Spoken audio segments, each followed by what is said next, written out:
Today we celebrate the first glorious anniversary of the Information Purification Directives. We have created, for the first time in all history, a garden of pure ideology, where each worker may bloom, secure from the pests, obeying contradictory thoughts.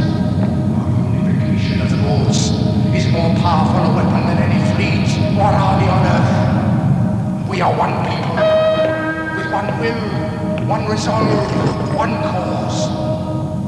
Our enemies shall talk themselves to death, and we will bury them with their own confusion.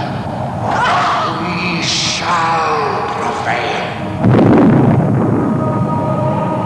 On January 24th, Apple Computer will introduce Macintosh. And you'll see why 1984 won't be like 1984.